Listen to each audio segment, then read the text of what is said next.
Ciao a tutti ragazzi, questo è un nuovo video dedicato alla mia serie su Antonio Rizzi dall'innocenza avuta in realtà e quindi oggi cominciamo appunto a parlare del capitolo 9. Io vi ricordo che ho creato questa serie appunto perché voglio parlarvi appunto nel dettaglio la sintesi del mio primo romanzo Antonio Rizzi dall'innocenza avuta in realtà, quindi questo è un nuovo video dedicato a questa serie che ho deciso di creare per raccontarvi la storia di questo protagonista che io ho inventato, che verrà coinvolto in seguito a una serie di vicende nel mondo malavitoso, prima della Sicilia e poi di New York.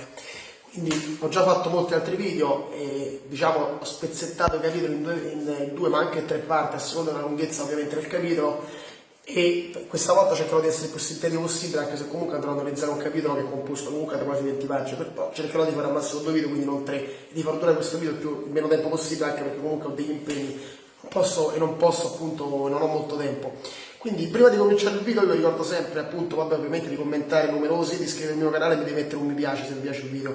Poi ovviamente condividete la serie, aiutatemi a farla crescere, e se volete visitare il mio sito web trovate qua il link in descrizione. Esattamente come in descrizione potete trovare anche il mio profilo Facebook. Quindi niente, detto questo, poi ultimissima cosa, vi ricordo anche che il libro è disponibile nella nostra enoteca di famiglia, cioè è venduto anche diciamo dalle librerie e nelle varie edicole dell'Agro Contino, però è venduto da me personalmente perché le copie me le porta il mio editore nella nostra enoteca di famiglia, la Bottega del Vino. La Bottega del Vino, e noi siamo a Corso Vittorio Emanuele III, numero 55, a Sabaudia, in provincia di Latina. Quindi detto questo io comincerei subito ad analizzare il nono capitolo, diciamo nelle sue prime fasi, che prosegue la vicenda appunto cominciata con il capitolo 8, con il capitolo precedente, dove appunto Antonio Rizzi è sfuggito dalla Sicilia dopo la strage della sua famiglia da parte di Francesco Cili, è stato adottato diciamo da una donna di nome Anna, una fidata amica dei suoi genitori, e appunto ha vissuto per 10 anni a New York, rendendosi conto di non poter appunto ambire a una vita normale dopo la tragedia che aveva colpito la sua famiglia, spinto da un forte desiderio di vendetta nei confronti dello stesso Francesco Cili. Quindi comincerà a essere diciamo un delinquente di strada con due ragazzi che conoscerà per la strada, Roger e Nick, e i due ragazzi verranno appunto reclutati da Don Vince Gentile, il principale.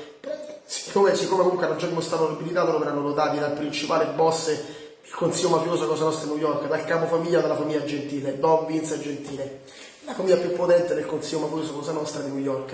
Lo stesso Vince Gentile comunque è stato citato molto da me nella prima parte del romanzo, quindi diciamo dal primo capitolo al capitolo 7, come il principale socio d'affari dello stesso Cili. Adesso, dal momento che lo stesso Gentile noterà appunto l'abilità di Nick, Roger, soprattutto di Philip Morris, che non è altro che l'identità fittizia di Antonio Rizzi quando Antonio è fuggito dalla Sicilia, e appunto li recluterà per lavorare per lui, senza sapere che appunto uno di quei ragazzi è appunto lo stesso Francesco Cili, suo socio d'affari per anni e anni, appunto ha sterminato la sua famiglia.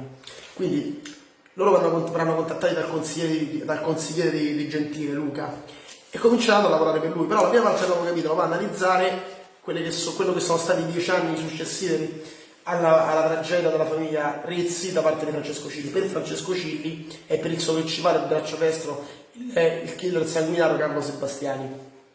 Quindi poi successivamente invece l'altra parte che analizzerò appunto saranno le conseguenze dell'incontro tra Philip, Nick e Roger con Luca e consigliere di Don Vince Gentile.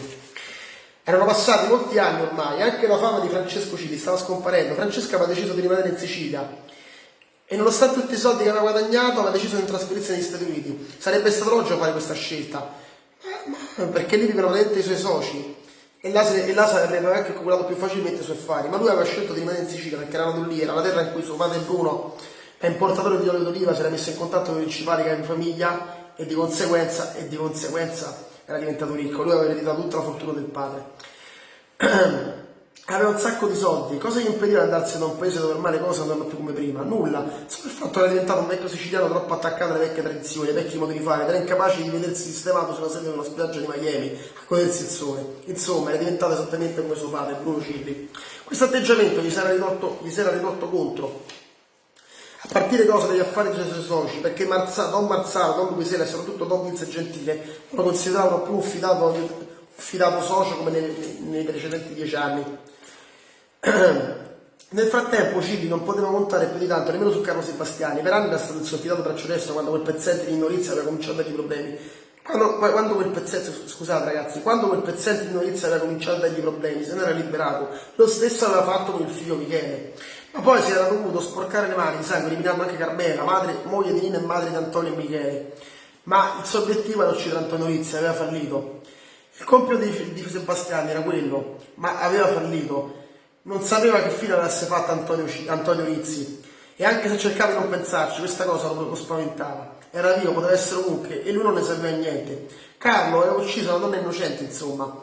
E tutto quel casino che era scoppiato a Corleone, Francesca aveva ritenuto più opportuno mandarlo lontano il più possibile dal paese, visto che appunto tutte le prove per gli omicidi di Carmela e Nino Rizzi e anche del loro figlio Michele, della scomparsa di Antonio, puntavano su di lui. Quando però era tornato, quando le acque si erano chiamate a Corleone, non era più il killer sanguinario di un tempo, lo stesso Francesco Cili se ne era accorto. In quel preciso momento Francesco Cili e Carlo Sebastiani sedevano sull'enorme villa di Cilli, e finalmente Francesco decise di parlare al suo socio per cercare appunto di fare un quadro sulla difficile situazione.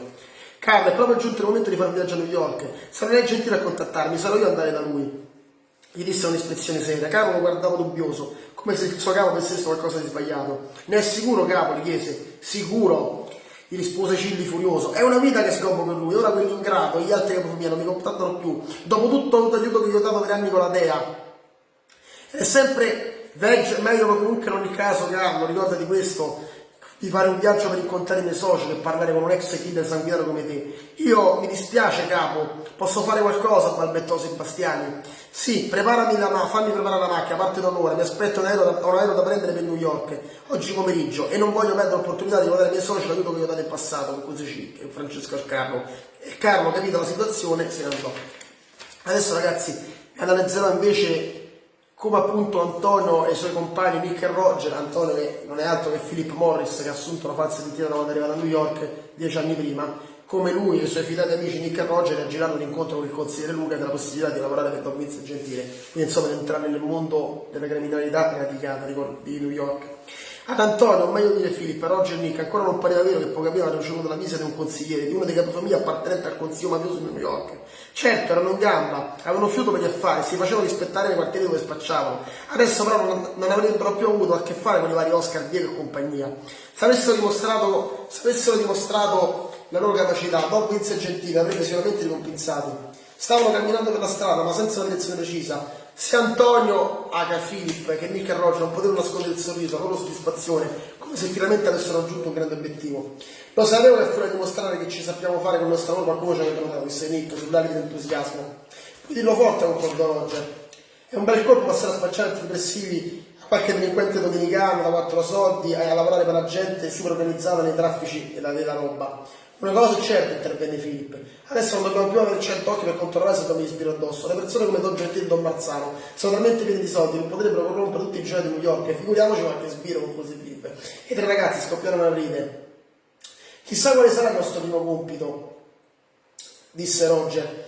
Ho sentito dire che Don Marzano, perché sarà lui comunque con cui andiamo a parlare, perché ricordatevi ragazzi che Luca non è altro che il consigliere di Marzano, è invischiato nel contrabbando. Vai a vedere che ci assegnerà qualche compito legato a quel traffico.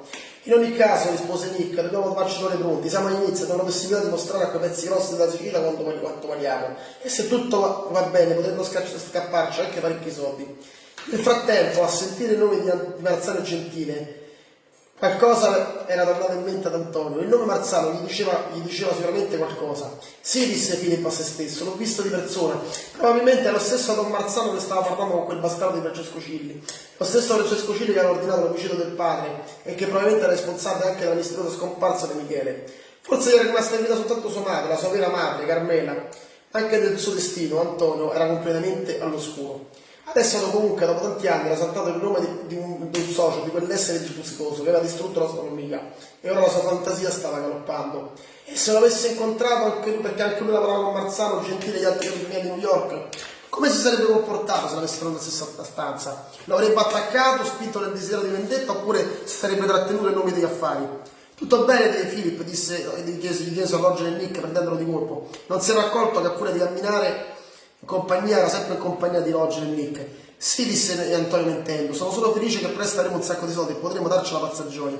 Non ci resta che aspettare lui ci contatti, disse Roger. Hai ragione, disse Nick convinto, e speriamo che sia presto, non vedo l'ora di cominciare. E questo ragazzi, come vedete, è il racconto della prima parte del 9° capitolo, quindi spero che il video vi sia piaciuto, commentate numerosi, iscrivetevi al mio canale e mettete un mi piace. E noi ci vediamo al prossimo video. Ciao ragazzi, con la seconda parte del capitolo 9. Ciao ragazzi, a presto.